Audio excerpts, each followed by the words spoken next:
Bienvenidos al Consejo Contigo. Aquí los saludamos en este espacio para conversar y para analizar varias de las propuestas que se presentan en el Cabildo Distrital. Recuerden que aquí, en las instalaciones del Consejo de Bogotá, es donde se toman decisiones determinantes en nuestro día a día. Hoy estaremos hablando de urbanismo. A lo largo del siglo XX fue cuando se tomó la decisión de realizar una planeación urbana de la ciudad, pero fue en el año 2000 cuando se expidió el primer plan de ordenamiento territorial. Esto ocurrió durante la administración del exalcalde Enrique Peñalosa. ¿Cómo ha sido este proceso desde aquel entonces? ¿Y cómo el fenómeno de la gentrificación ha beneficiado o ha afectado a la población? De esto y mucho más estaremos hablando en nuestro programa. Bienvenidos. Bogotá lleva más de medio siglo de planeación urbana y adoptó su primer POT en el año 2000 por decreto, el mismo en el que aparece por primera vez en el término de estructura ecológica principal. Ha pasado por un periodo largo de improvisaciones en materia urbanística, en el cual los resultados saltan a la vista de todos. Cuenta de ello son los patrones geográficos de densificación de la ciudad que han estado determinados por la estratificación más que por los objetivos planteados en el Plan de Ordenamiento Territorial. Esto conlleva al fenómeno de la gentrificación, que por cuenta del llamado paradigma moderno de la renovación urbana, crea el instrumento de la expropiación, el cual prioriza el valor del suelo por encima del bienestar humano. Incrementa la segregación urbana al despojar de la renta del suelo a quienes son sus poseedores tradicionales y expulsa a la sociedad más vulnerable hacia las periferias. Bogotá es una ciudad que en los últimos 20 años ha logrado tener un gran cambio a nivel urbanístico. ¿Qué tanto ha beneficiado o qué tanto ha terminado esto por afectar a la población? Hoy vamos a resolver muchas de sus inquietudes. Por eso tenemos a dos especialistas en el tema el día de hoy en el Consejo Contigo y le damos la bienvenida al concejal Manuel Sarmiento del Partido Dignidad y Compromiso, abogado y quien ha trabajado mucho por los y las trabajadoras. Hola Julie, un saludo para ti, para todo el equipo y para toda la audiencia. Muchas gracias por la invitación. Por supuesto también un saludo al concejal Carlos Carrillo. Saludamos también al concejal Carlos Carrillo del Polo Democrático Alternativo, diseñador industrial, magíster en arte y diseño y ha trabajado también bastante por la dignificación del transporte público. Bienvenido, concejal. Muchas gracias, Julie, por la invitación. Un saludo para todas las personas que nos ven por Canal Capital y, por supuesto, un saludo para mi colega Manuel Sarmiento. Y empezamos con este tema cuando hablamos de urbanismo, porque a pesar de que ya se lleva más de medio siglo trabajando en un diseño, aún Bogotá sigue siendo como tan caótica. Yo creo que la principal razón es porque esa planeación que se ha hecho del desarrollo urbano ha estado al servicio de los intereses de quienes están en el negocio de la especulación inmobiliaria, que son distintos agentes muy vinculados todos con el capital financiero y lo que buscan es apropiarse del suelo de la ciudad, apropiarse de las rentas que genera ese suelo para hacer grandes negocios de la construcción, de la especulación inmobiliaria. Los distintos disposiciones y herramientas que se han hecho sobre la planeación, especialmente los últimos planes de ordenamiento territorial, han tenido como punto o eje principal satisfacer esos intereses de esos grandes capitales. Eso hace que todo el ordenamiento y toda la normatividad no proteja a la ciudadanía en general, sino que busque el beneficio particular y de ahí que la ciudad siga teniendo estos niveles de caos y de no acceso a los derechos por parte de los ciudadanos. ¿Qué entidades como tal rigen esto? ¿Existe un plan de trabajo en conjunto, el plan de ordenamiento territorial, del plan de desarrollo? ¿Cómo se maneja este tema, concejal? Bueno, pues quien está a cargo es la Secretaría de Planeación, que fue ascendida a Secretaría por allá en el gobierno Mocus, antes era una dirección. Pero planeación, pues yo creo que le faltan dientes. En el caso del último plan de ordenamiento territorial lo hizo la Secretaría de Planeación. El anterior, el de Peñalosa, fue contratado con unos actores externos. Pero yo creo que el problema, si bien es de institucionalidad en cuanto al control urbano, porque ese es otro gravísimo problema. Aquí puede que haya unas normas con las que podemos o no estar de acuerdo en su sentido, en su fondo, pero ni siquiera se hacen respetar. Entonces, ¿quién es el encargado de revisar que esa norma urbana se cumpla? Pues ahí viene el problema de las alcaldías locales, que son unas oficinas que tienen un montón de responsabilidades, pero en realidad ningunos dientes. Y pues aquí básicamente durante todo lo que ha pasado del siglo XX la gente ha hecho lo que ha querido. Aparte, por supuesto, de una discusión de fondo Usted preguntaba hace un momento sobre por qué es tan caótica Bogotá. Cualquiera que viva en Bogotá, concejal Manuel, sabe que pues esta es una ciudad muy desordenada. Cuando llega la colonización española, se hace un asentamiento que obedece las normas de las cédulas reales de la época y demás. Entonces tenemos una ciudad primigenia con una traza andamero, que es esa retícula cuadrada perfecta que aún se puede ver en la Candelaria, y la ciudad más o menos está contenida y crece de una manera pues relativamente manejable hasta la segunda mitad del siglo XIX. Empieza a expandirse hacia el norte siempre sobre el borde oriental, hacia los nuevos desarrollos de Teusaquillo, La Merced, Chapinero, que pues eran unas casonas en unos lotes extraordinarios para que los ricos vivieran bien, mientras que el centro, el sur de la ciudad, se llenaba más de unos barrios obreros, los barrios de conmemoraciones patrias, del 7 de agosto, el 12 de octubre, ¿cierto? Al sur el 20 de julio. Pero hasta ahí más o menos hay una planeación de la ciudad. De ahí en adelante, pues esto empezó a hacerse sin ninguna planeación y por supuesto que el Consejo de Bogotá es uno de los principales responsables porque el Consejo de Bogotá es el que define el uso del suelo. Entonces aquí ha habido tierreros concejales. O sea, aquí ha habido unas mafias metidas incluso en el mismo consejo que cogieron todo el sur de la ciudad informal, la lotearon, la vendieron, engañaron, estafaron y pues le dieron forma a una ciudad sin servicios, sin buen espacio público, sin lo mínimo que debe tener una ciudad. Hablamos de urbanismo, aparece un término, concejal Manuel, y es el de gentrificación. O sea, ¿qué significa en realidad y cómo afectó esto la llegada, la migración, por ejemplo, de la gente del campo? Hay que partir del hecho de que en la ciudad hay ciertas zonas que son mucho más atractivas para el capital constructor, para el capital financiero, para hacer desarrollos inmobiliarios, particularmente lo que hoy se conoce como el centro ampliado de la ciudad. Es muy atractivo en el sentido de que ven que esas inversiones pueden ser muy rentables, porque pueden hacer unos desarrollos de vivienda, de comercios, de una serie de edificaciones que permitiría un negocio cuya rentabilidad es enorme. Pero por el desarrollo histórico que ha tenido la ciudad, en muchas de esas zonas hay barrios populares habitados pues, por personas que están por clases populares, hay barrios de clase media que han construido sus edificaciones en esas zonas. Entonces estos grandes inversionistas ven esas zonas y dicen, tenemos que tomarnos estas zonas. Y el Estado, mediante acciones o mediante omisiones, permite o se pone al servicio de que esos grandes capitales se tomen esas zonas a través de distintas herramientas como por ejemplo los proyectos de renovación urbana. Entonces el fenómeno de la gentrificación consiste en esos grandes inversionistas se apropian de esos terrenos y expulsan a las personas que tradicionalmente han habitado o han tenido sus locales comerciales en estas zonas de la ciudad.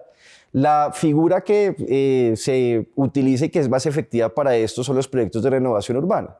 Entonces, una zona, el Estado dice, esa zona está deteriorada, tenemos que demoler esas viviendas, esas edificaciones que están ahí, sacar a la gente que tradicionalmente ha habitado esas zonas y entregarle ese suelo limpio a los desarrolladores. Y para hacerlo utilizan una figura que es declarar de utilidad pública esas zonas, es decir, se permite la expropiación de las viviendas y las edificaciones que están sobre esas zonas. Se expulsa a la gente, generalmente personas de clase media o gente de clases populares, para que ese suelo se lo tomen los grandes inversionistas y hagan sus desarrollos. Un ejemplo de eso es la Nueva Santa Fe, que fue una urbanización que se hizo a punta de expropiar, de sacar a la gente de allá para poder que lleguen estos grandes inversionistas. No es el único mecanismo. Hay uno que actúa de manera más silenciosa, que es, por ejemplo, aumentar los costos de vivir en ciertas zonas de la ciudad a través de los impuestos. Y esto ha venido sucediendo, por ejemplo, con el predial. El predial desde el año 2010, que se hizo una actualización catastral, comenzó a aumentar en términos exagerados, superando la capacidad de pago de la gente. Entonces la gente que tiene casa, incluso no solamente de sectores populares, de clase media, cada vez se ve con mayores dificultades para pagar el predial. Llega un inversionista y le dice, yo le compro su vivienda, generalmente pues no ofrecen los precios que realmente vale ese suelo, que es muy rentable. La gente vende porque dice, yo prefiero vender, salir de acá y comprar en otro lado en lugar de seguir pagando un predial que ya no puedo pagar, y ahí comienzan entonces a hacer sus desarrollos. Entonces existen distintos mecanismos para hacer la gentrificación, pero todos apuntan a expulsar a gente o de clase media o sectores populares para que ese suelo se lo tomen los grandes inversionistas.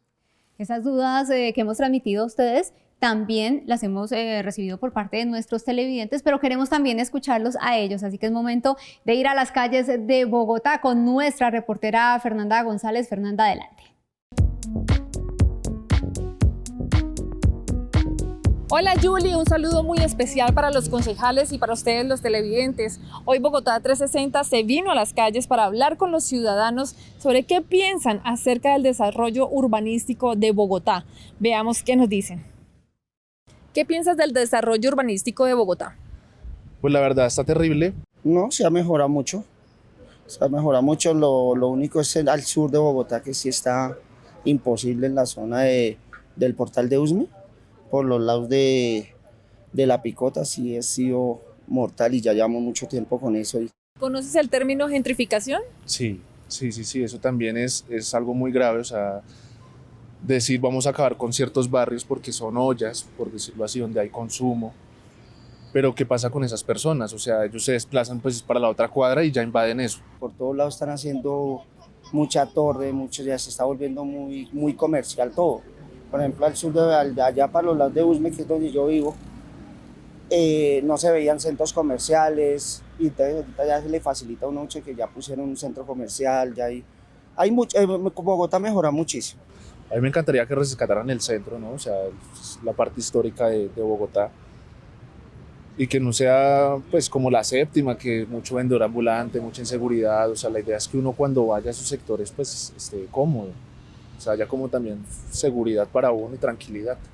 De pronto haciendo las obras un poco más rápido, agilizándolas un poco, yo creo que le darían solución a las zonas más bajas. Pues bien, Julie, esto fue lo que opinaron los ciudadanos respecto al desarrollo urbanístico de Bogotá. Y por eso quiero preguntarle a los concejales, ¿cómo podemos crear obras que integren la naturaleza y el cuidado con el agua y que en el enfoque urbanístico también sean sustentables y cuiden el medio ambiente? Nosotros seguimos recorriendo las calles de Bogotá. Sigan ustedes en estudio. Nos vemos pronto. Chao. Fernanda, muchísimas gracias, concejal Carlos. ¿Qué podemos responder ante esta inquietud? Yo creo que es una ciudad que adolece en muchos sentidos de una correcta planeación. Se acogía a unas normas.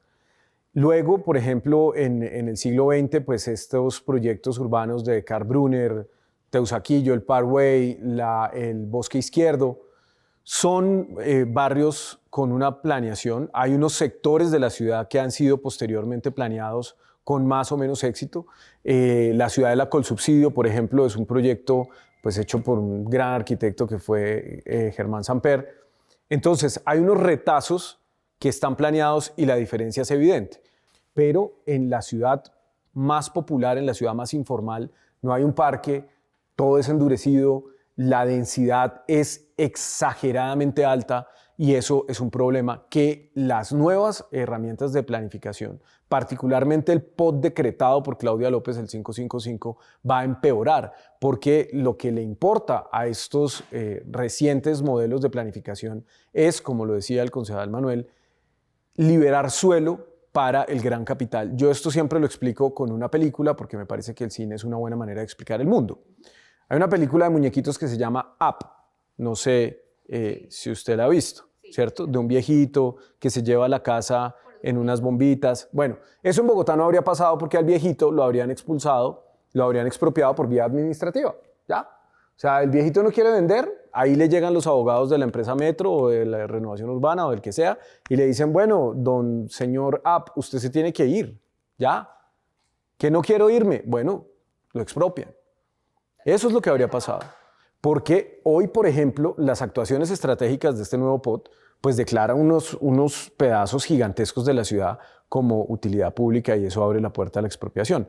Pero hay un fenómeno que a mí me parece aún más perverso y es engañar a la gente que con el cuento del metro elevado, ¿cuál es una gran diferencia entre hacer el metro por arriba y el metro por abajo? Que el metro por abajo pues no implica una adquisición predial importante, porque va por debajo de la tierra. O Solamente hay que hacer unas inversiones en algunos cucuruchos ahí para que salga la gente en las estaciones principales, pero todo el grueso del proyecto va bajo la tierra y el subsuelo es del Estado. Ahí no hay que pedirle permiso a nadie, no hay que expropiar a nadie. Aquí lo que hay es un esquema gigantesco de liberar suelo para entregárselo a unos privados y que hagan ese desarrollo. Hace un momento Manuel hablaba de la Nueva Santa Fe. Sí, efectivamente eso se hace así, pero en el caso de la Nueva Santa Fe lo hizo el Banco Central Hipotecario. Cuando el Estado es el que desarrolla esos proyectos, hay una mayor posibilidad de que haya algún tipo de justicia en esos proyectos. Si usted se lo da al mercado, si se lo da a Marilo, a Prodesa, a Marval, pues ahí lo único que va a primar es la avaricia de los desarrolladores, porque es que así funciona el capitalismo. Entonces, por ejemplo, hoy que tenemos ya ese gigantesco banco de tierras que se compró con la excusa del metro elevado, si llegara a darse, por ejemplo, la posibilidad de soterrar ese proyecto, lo que tendríamos ahí sería una enorme posibilidad, casi 2 billones de pesos en predios, para hacer desde lo público proyectos de vivienda realmente bien hechos, empezar a construir ciudad, no supeditándola a las dinámicas del mercado, sino a lo que la ciudad realmente necesita. Interesante en medio de esta discusión. Nosotros hemos hablado también con los colegas de ustedes, con los demás concejales aquí por los pasillos del Cabildo Distrital, así que es momento de ver nuestra trivia.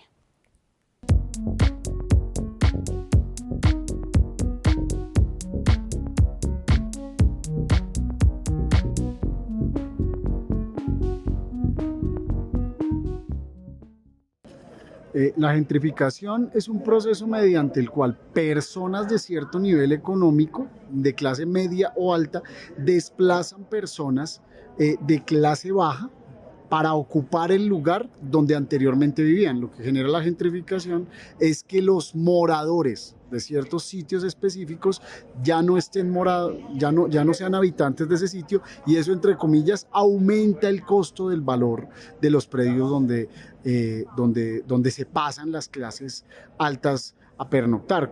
Bien, pues urbanismo conceptualmente es el desarrollo que debe tener la ciudad, cómo la debemos concebir, cómo la debemos pensar.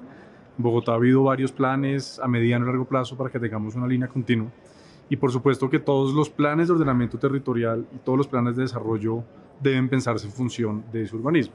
Los POT y los planes de desarrollo son normas de visión de ciudad.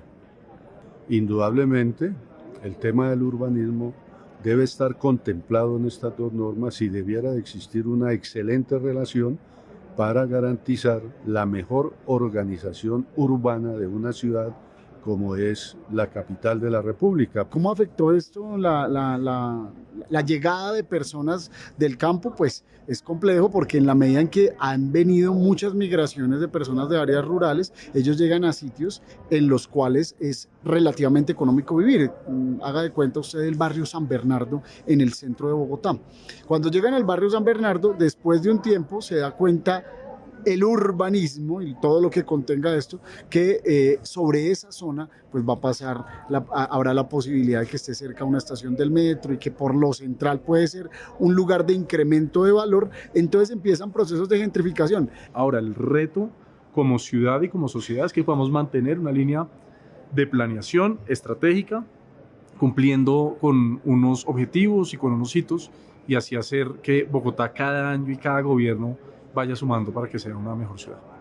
Pero seguramente no siempre existe las mejores relaciones para mantener una ciudad organizada. Lo que sucede es que desplazan habitantes de calle hacia estas zonas, y los habitantes tradicionales de la zona, al ver la presencia de habitantes de calle, empiezan a vender los predios, y como hay habitantes de calle, los predios disminuyen, y una vez han vendido el grueso de los predios, entonces a través de acciones policivas corren los habitantes de calle y ahí empiezan a comprar grandes constructoras y a construir y a vender costoso. Y seguimos aquí desglosando este tema a nivel urbanístico que tenemos en Bogotá. Concejal, usted hablaba hace un rato precisamente de la gentrificación. Pasa algo, y es que digamos que se construye, cada vez llegan más personas, ¿y quién controla todo esto? Lo digo además por el tema de los servicios públicos, lo que implica que cada apartamento, que cada vivienda tenga pues de forma digna estos servicios. Sí, ahí hay un problema grave, porque toda la legislación, creo yo, está diseñada para favorecer la codicia de quienes están detrás de estos desarrollos urbanísticos. Entonces, en teoría, cada vez que se va a hacer un desarrollo, se requiere que el constructor saque un certificado de las empresas de servicios públicos sobre la disponibilidad de los servicios públicos. Y eso depende de una serie de desarrollos urbanísticos que se hagan en un determinado terreno. Muchas veces o generalmente lo que hacen las empresas de servicios públicos es entregar esos certificados sin hacer una evaluación con rigor de si se puede hacer, si va a haber esa disponibilidad de servicios públicos o no lo va a haber, y no se le hace un seguimiento para que las empresas constructoras realicen las obras de urbanismo que eso requiere. Y se pueden presentar casos, por ejemplo, en el Plan Parcial de Bolonia. En este momento se han desarrollado una serie de construcciones y no hay la disponibilidad de servicios públicos que necesita la gente, particularmente lo que tiene que ver con gas natural y con agua potable, cosa que es muy grave. Entonces, cuando el Estado simplemente establece o su papel queda limitado a dar a hacer unos papeles, pero no hace un control de verdad ni un acompañamiento de verdad de cómo hacer esos desarrollos, muchas veces lo que sucede es que no hay este tipo de disponibilidad y eso termina generando un problema grave porque la gente compra con unas expectativas de tener un apartamento, una vivienda con todos los requisitos y con todas las condiciones que están esperando y finalmente el constructor no entrega eso y eso está sucediendo en varios proyectos en Bogotá. Usted lo ve y es un error que han cometido los últimos gobiernos aquí, creo que sin excepción. El decreto 562 de la alcaldía de Gustavo Petro también creo que fue bastante desafortunado, porque promovió una hiperdensificación sin realmente considerar lo que sucedía con los servicios y eso pues además nos deja como resultado los edificios Ponqué. Yo creo que todos los han visto por la 30 y un montón, que son unos edificios que se van haciendo más chiquitos arriba, son unas moles horribles. Creo que el decreto fue en buena medida equivocado, aunque logró recoger unos recursos a cambio de poder crecer en altura, lo cual, pues, digamos que, listo, es mejor recoger esa plata que nada, pero el problema de fondo aquí, por ejemplo, es el gigantesco déficit de espacio público, además de los déficits de otros servicios. Entonces, la única manera en que esto se puede mejorar, pues, es teniendo... ¿Quién define esto? Lo define este honorable consejo, que pues hace lo que le diga el alcalde de turno, si hay suficiente cariño, ¿no? Esto es una lógica transaccional, donde el alcalde de turno, lo vimos hoy, que pues la alcaldesa da la orden de que cambien el orden del día, y este consejo muy mansito, muy sumiso, cambia el orden del día. Entonces, si la alcaldesa quiere que le aprueben lo que sea, aquí va a pasar. Y si el alcalde de turno, si la persona que define la política pública, pues está arrodillado a sus intereses gremiales, aquí nunca vamos a tener una ciudad pensada para el bienestar general, sino pensada para el bienestar de Camacol. Ya se nos acaba el tiempo en el programa. Sabemos que este tema pues, nos da mucha tela para cortar, en realidad, a nivel urbanístico. Entonces, bueno, de todas formas, quiero darles las gracias a los dos por acompañarnos, concejal. Muchísimas gracias. ¿Alguna conclusión? A ustedes, muchas gracias. Yo creo que viene un periodo de lucha importante para mucha gente que está amenazada en sus derechos y especialmente en su derecho de vivienda, porque el decreto que expidió la alcaldesa con la cual se promulgó el nuevo plan de ordenamiento territorial establece unas muy amplias zonas para el desarrollo de proyectos de renovación urbana y de renovación predio a predio. En esta medida, pues, es importante que la gente se siga organizando, sobre todo en barrios que están amenazados por este tipo de proyectos y salir a luchar, porque debe haber una planeación, puede haber renovación urbana, pero todo tiene que partir de que se privilegie el interés general sobre el interés particular, cosa que no está asegurada con el nuevo POT. Concejal Carlos, también muchísimas gracias por acompañar. A ustedes muchas gracias y bueno, a votar bien a la alcaldía este año.